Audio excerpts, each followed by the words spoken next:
You are listening to Port of Entry.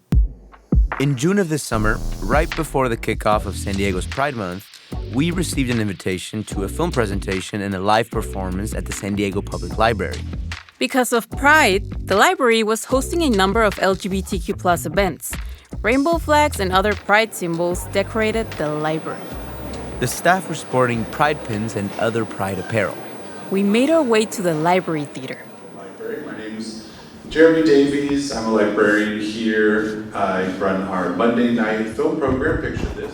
Among those events was a presentation of the short documentary called Las Reinas de los Cuentos, Spanish for The Queens of Stories, followed by a drag performance by the stars of the documentary. As well. Without further ado, here is the film.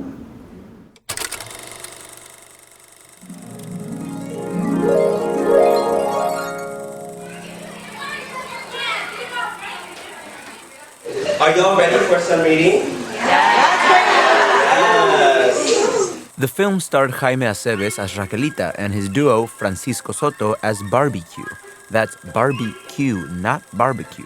Two drag artists from the San Diego Tijuana border region. The film focused on a time in Xaime and Francisco's lives when they started a drag queen story time in San Diego. Thank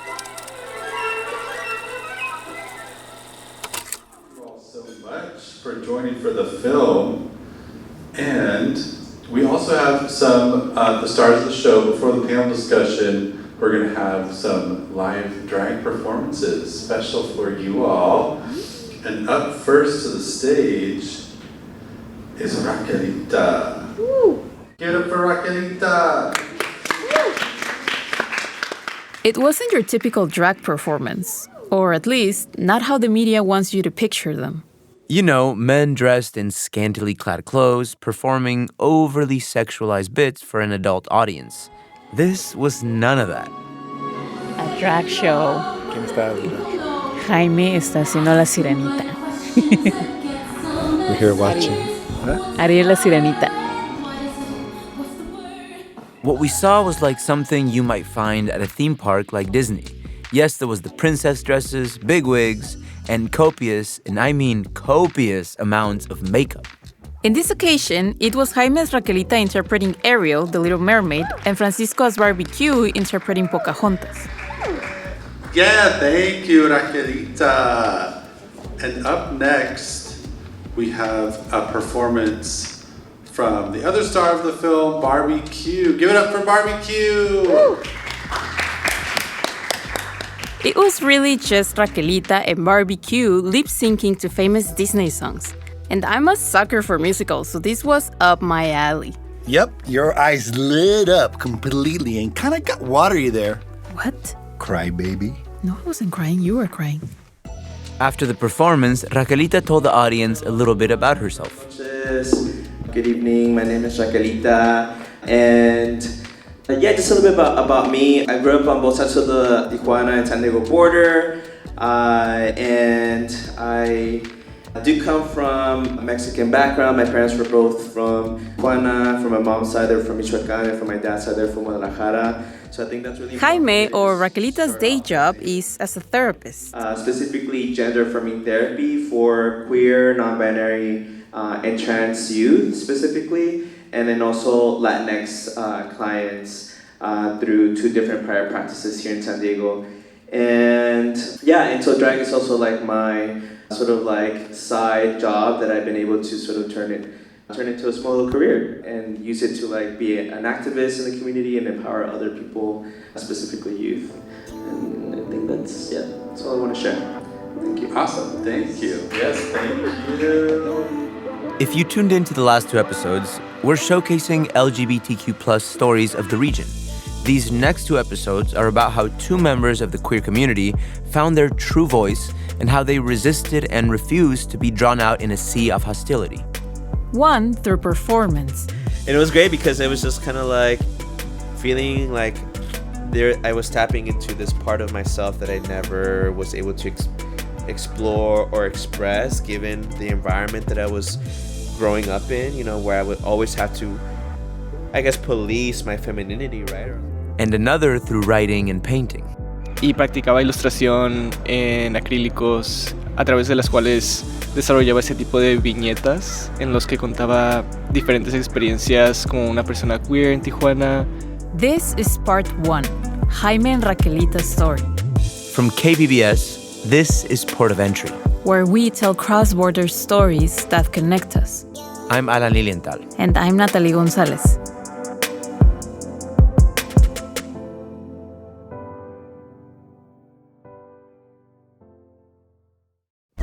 Now on The Finest. In San Diego and beyond, Our Lady of Guadalupe has morphed in meaning and form over the past 500 years. She can be a source of comfort. She can be a source of pain. Her power comes because she has all of these different facets to her. Listen now wherever you get your podcasts.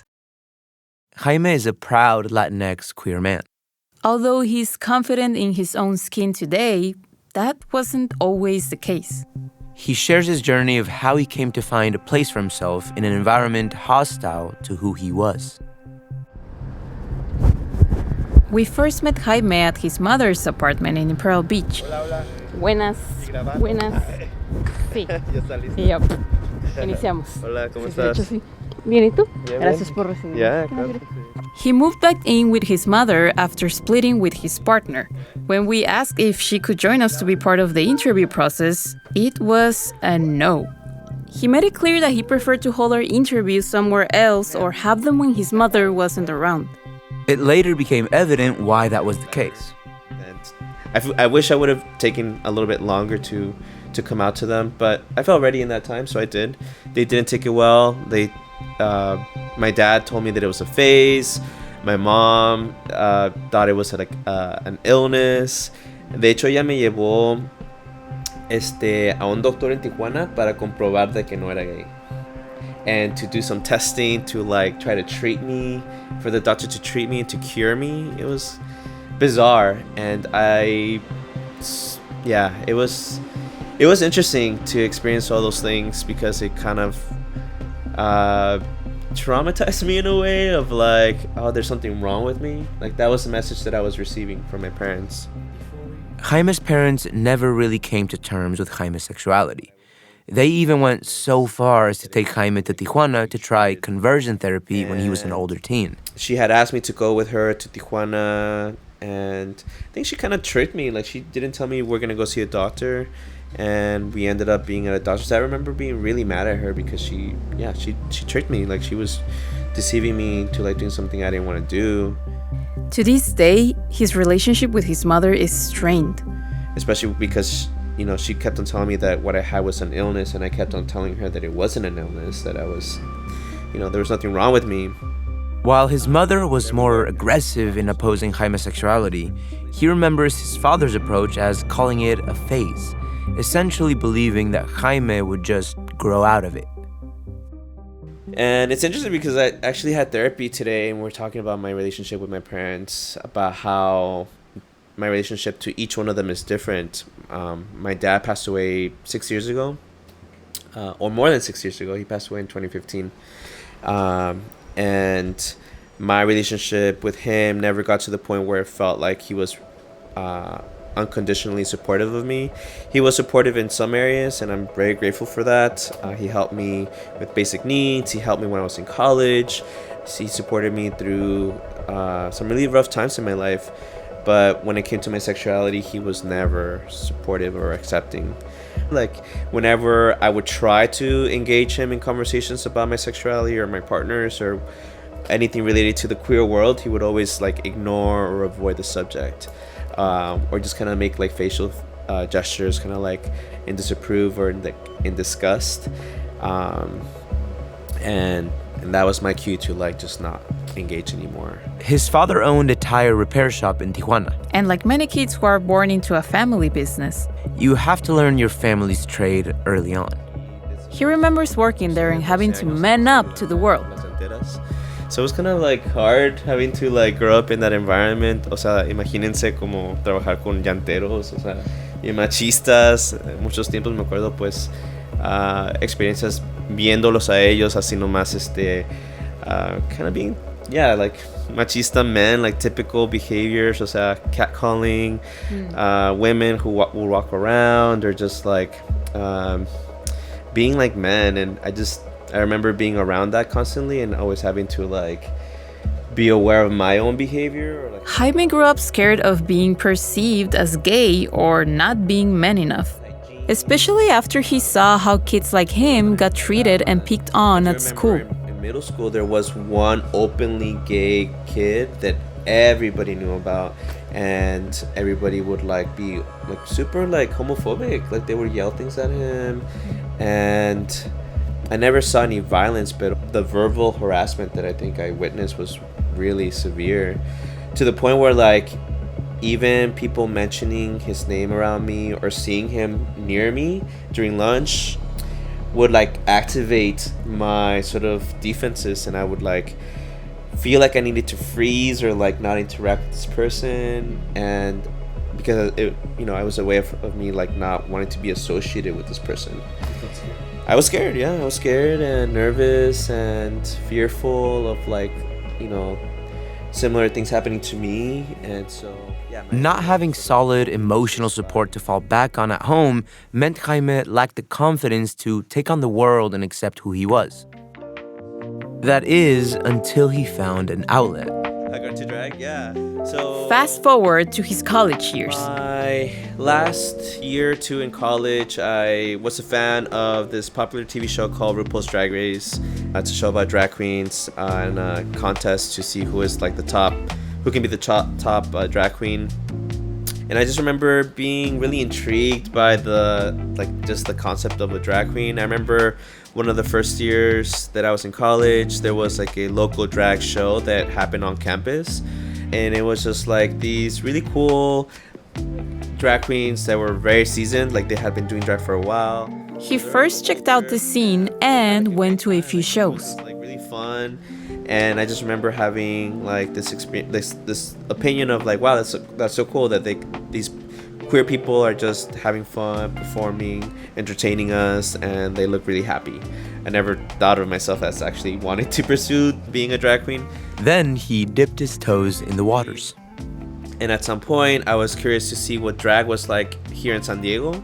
Then I started attending some of the drag shows here in San Diego just to like show support, to see what it was like, and possibly to also experiment with it, because I was already in this place in my life where I felt like, oh, like I want to just tap more into creativity as an artist. Like I want to learn more. And after mustering the courage, he took the plunge. Dove in head first. Yeah, it was great. Yeah, I mean, I remember the first time that I did it, I performed to a song by Shakira. You know that video where she has the purple wig? So it was fun, and I look like a busted queen. Like I did not look my best, but it was still so much fun. I have a photo somewhere. And when he started pursuing drag, something in Jaime's life opened up. I wanted more. Like I was like, wow, like I could really see myself doing this more, and I did. And it was great because it was just kind of like feeling like I was tapping into this part of myself that I never was able to explore or express, given the environment that I was growing up in, you know, where I would always have to, I guess, police my femininity, right? Something that he felt was clogged or stuck finally found a way out. To not express myself in anything that's not masculine, right? So to unleash that part of myself, or to tap into that part of myself, felt really liberating. And just like that, Raquelita was born. Raquelita, in Jaime's own words, is someone who Jaime was not. She is fierce, confident, and unafraid. He finds in her a sort of refuge and the power to navigate the world more confidently. And we asked, why Raquelita? Yeah, so in college, I would name myself Rachel from the show Friends.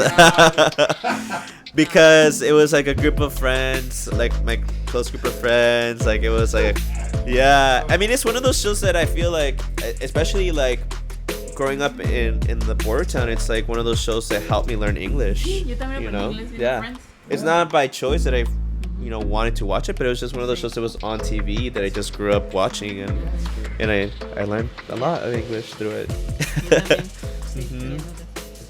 So I don't know. I just named myself Rachel because I was like, oh, okay, yeah, like this is who I am, like naturally, of course, it fits. And but then I was like, no, like I am Latina, so let's switch it up, and I am fun size, so Raquelita just made more sense. Xaime gave us a quick tour of his room, full of all sorts of colorful and eye-popping crafts. Paintings and different depictions of stages of his life were hung over his wall. Yeah, my wigs are here. So it's kind of cool to know that it's like, you know, I was afraid to like have stuff like this when I moved back because I knew that my mom would have a reaction to it. But I think over the time that I've been here, like I've just sort of been challenged to take the risk and just, you know, claiming the space. I pay rent and, you know, so I have to. His room was cramped. His drag accessories were mostly hidden away and his art supplies were overflowing from his work desk. Xaime and Raquelita's closet is all in there, so it's like it's about to explode. I mean, yeah, my coats and then my little mermaid outfit and just fringe and pads and yeah, a whole bunch of stuff in there. My makeup and yeah, it's shoes. So. The small room boxed Xaime in. It felt as if a sort of force was pushing him in, containing the side of Xaime his family does not approve of. It became clear to us that he's a big bird trapped in a small cage. Thank you. Yeah. Maybe in a couple of months I'll move out. Have a bigger space. Por el bien de todos. Por tu bien. Por tu bien. Literally, yeah. Now on The Finest, we examine an icon. Our Lady of Guadalupe has been a powerful symbol for 500 years, and artists have reimagined her as a source of resilience and pride. Listen now wherever you get your podcasts. For Xaime, Raquelita became a sort of release. An empowering persona that he could turn to find the confidence to face the world around him. And as he took on more shows, he fell in love with performing. He started showing up on the San Diego drag circuit with his partner at the time, Barbecue. When he met Francisco, Barbecue, he found in him someone that was as committed to drag, his community, and education as Xaime himself was.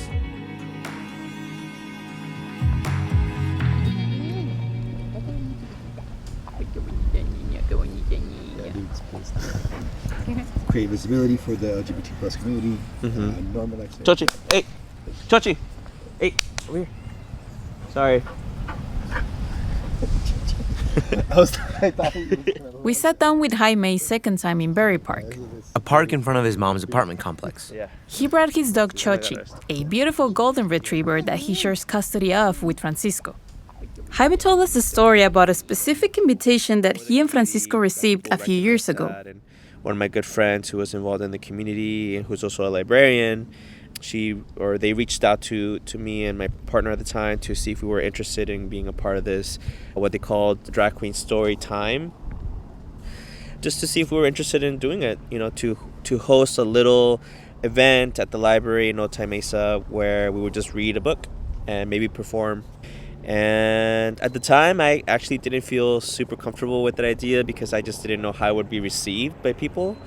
But my partner at the time was, you know, encouraging us to do it because they were like, why not? Like, we have the experience and we know what to do. Like, we can organize it. We can make sure it's appropriate. And I was like, okay. Became more open to it and then decided to do it. And then that's when it all evolved into this big escándalo, you know, with the media. A big escándalo. So they were invited to be a part of Drag Queen Storytime. They agreed to go, but... No surprise to anyone, the event opened up a whole can of worms. Scratch that, a shitstorm of worms. As the date approached, Xaime and Francisco became the target of hateful attacks from conservative groups. The event was in September 2019 at the Chula Vista Library in South San Diego County. Here is a local TV reporter's account of the incident. They marched from the other side of the building and kind of made a line here in the front. They've been shouting things like, we'll take a listen. hope you can hear that. It is everyone is welcome here. No hate, no fear. So we're told there are going to be 2 readings today, one from 4 to 5 and 5 to 6, and another one from 5 to 6 with a break in between. But I was kind of surprised when I got here. I didn't understand exactly what it was going to play out with, but there are a lot of police officers here. Protesters versus counter-protesters, police patrols and guards, even the Westboro Baptist Church made an appearance. You know, those Bible-thumping folks that show up and protest everything that isn't in line with their, their reactionary views. What do you mean? Well, if the Westboro folks show up at your doorstep to protest, you're probably doing something right. Oh. Okay. Anyway, can we go on? You don't get me. Yeah, we can go on. Anyways, a perimeter was set to contain the opposing groups from confronting each other. It was wild. To keep Xaime and Francisco safe, they were escorted through a tunnel that led to the back of the library. Once everyone and everything settled down, Xaime and Francisco started the show. Our wonderful performers, Raquelita and Barbecue.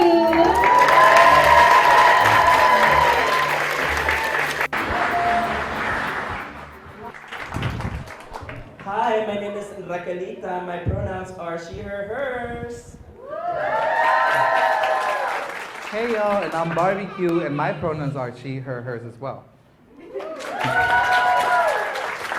Oh my God, Barbie, there's so many people here. I know, I'm very, very excited. Thank you so much for being here. We are so Xaime and Francisco. No. Raquelita and Barbecue were standing in front of a packed house. Sorry. Families with their young kids showed up in support and were ready to enjoy a show. And if you really love something, then you can also say yes. I love it. And if you don't like something, then you can keep it cute or put it on mute. Well, let's get on with our story then, Raquelita, now that we've started the party. The story that we'll be reading today is going to be called Julian is a Mermaid. Ooh, I love mermaids. Who loves mermaids? Raise your hand if you love a mermaid. Yes, okay. They worked the crowd. Regardless with what was going on outside, inside, it was a fun event. Kids were laughing, adults were cheering, everyone had a wholesome time. Julian is a mermaid, Raquelita. And what is Julian getting from that big glamorous fish? Ooh, that looks like a show necklace. I love necklaces, Raquelita. Do you love necklaces? Sure do, Barbecue. And despite the protesters, the event was a resounding success. At the park, Xaime told us about a book that is central to their drag queen story time. Specific book that you always like to read, or? Yeah, we have read the book Julian or Julian is a Mermaid. Which is a story about a little boy who is with his grandma or his abuelita, and they're just going throughout town, and the little boy is sort of talking about mermaids and how obsessed or passionate he is about mermaids and how he wants to become a mermaid. So there's a part of the book where Julian grabs like he grabs like fabric and wraps it around his waist to create like a tail effect. So grandma comes back into their living room and she looks at him, and Julian has like this like concerned face. So I'd like to ask the audience, like, what do they think Julian might be feeling in that moment and what his abuelita might be feeling in that moment. So just by looking at the facial expressions in the images of the book. So it's kind of a cool little moment where it's like, you know, you can really tap into the emotions of the characters, and you can also get a reflection of the emotions in the audience, right? And then to see what happens afterwards, you know, which is where she shows her support for Julian wanting to be a mermaid. Xaime and Francisco, Raquelita and Barbecue, have kept doing more drag queen story times. The succeeding events have made regional and national headlines. For each critic, they have 2 or 3 people throwing their support behind them. I guess there really is no such thing as bad publicity. Yes, queen. Yeah, it was just like a really intense situation at that time because it was just had blown up to this sort of spectacle of like, oh yeah, like, is this the right thing to do? To have drag performers performing in front of kids, especially when drag was something that it wasn't known how it is now. There has been a stigma. There's probably still a stigma about it, that it's like a sexual thing and that it's gonna corrupt or persuade kids to become queer in some way or to sexualize them. I think I've also heard people talk about how drag queens are perceived as like predatory in some ways, but these are the ideas that we're challenging, right?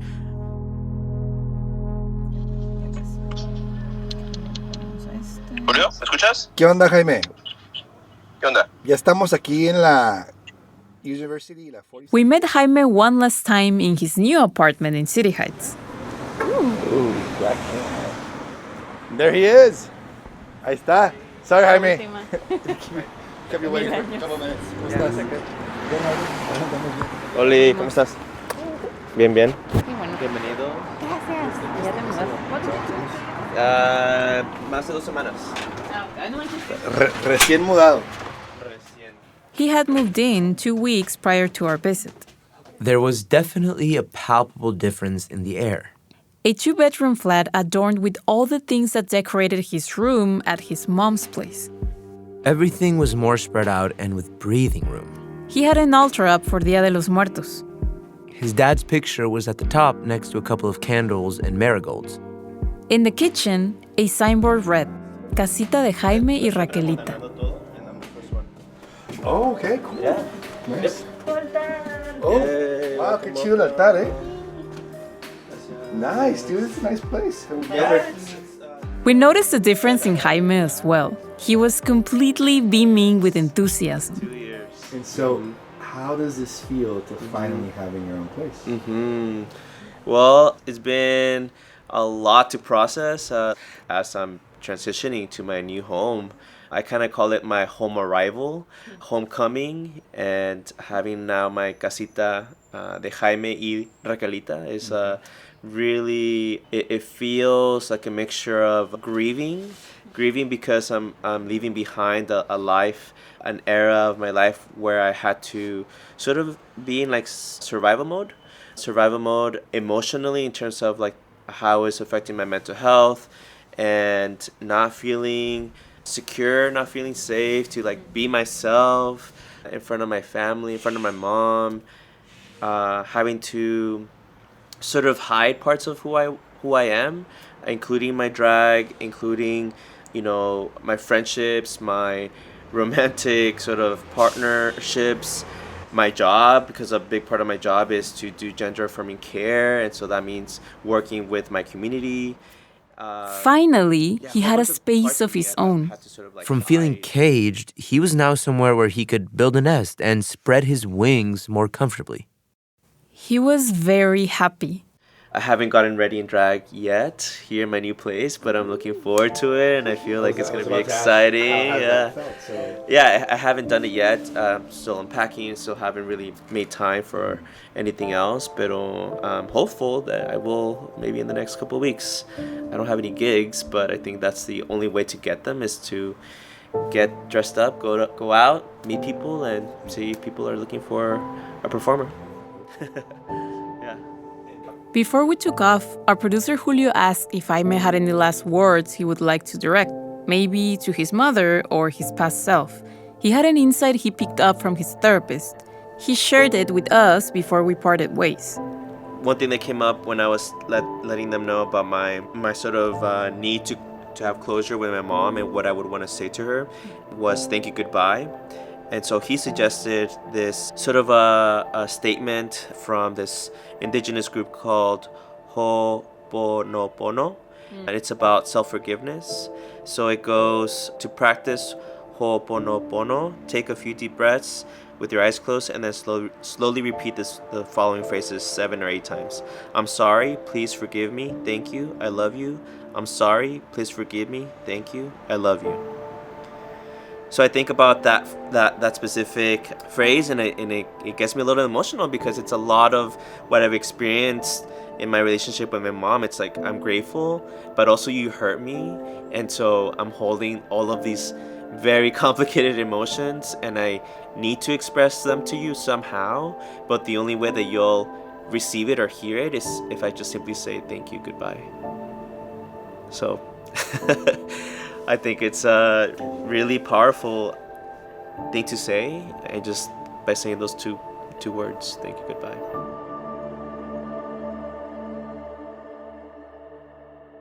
And as a last note, he sent our producer a couple of letters. We didn't want to close this episode without sharing them here. One from Xaime to his mother. Dear Ama, I'm writing to share a couple of words with you. Thank you for the support that you've provided me for all the basic necessities that I needed during this time. I'd like to ask for forgiveness for not being the son that you always wanted me to be and that I will never be, which I know causes you a lot of hurt. I love you for trying to be the best mom that you could be for me. And goodbye for right now, because being around you is really challenging for me because I feel a lot of rejection. And I hope that one day our relationship could be transformed into something that's more loving and caring. I wish you all the best. And another from Xaime to his younger self. Dear Jaimito, it's okay to be different. Your way of being and your expressions are some of the most beautiful and powerful things that you have. Please don't feel shamed for all the negative comments that people say. They're false. And yes, it's okay to be sad for the lack of loving and caring things that you haven't received yet. Be very patient, and you'll see that one day, very soon, you'll receive all the love and care from the people around you. In the meantime, dance, draw, go outside and play, and sing Britney Spears songs. I'm very proud of you, and I love you. This episode of Port of Entry was written and produced by Julio Cesar Ortiz. Adrián Villalobos is technical producer and sound designer. Elisa Barba is our editor. Lisa Morissette is Director of Audio Programming and Operations, and John Decker is Senior Director of Content Development.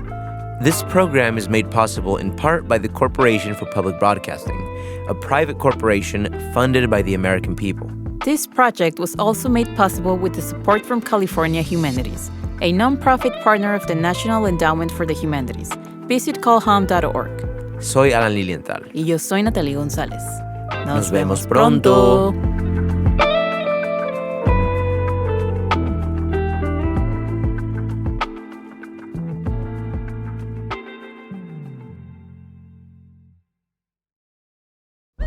Now on The Finest, we examine an icon. Our Lady of Guadalupe has been a powerful symbol for 500 years, and artists have reimagined her as a source of resilience and pride. Listen now wherever you get your podcasts.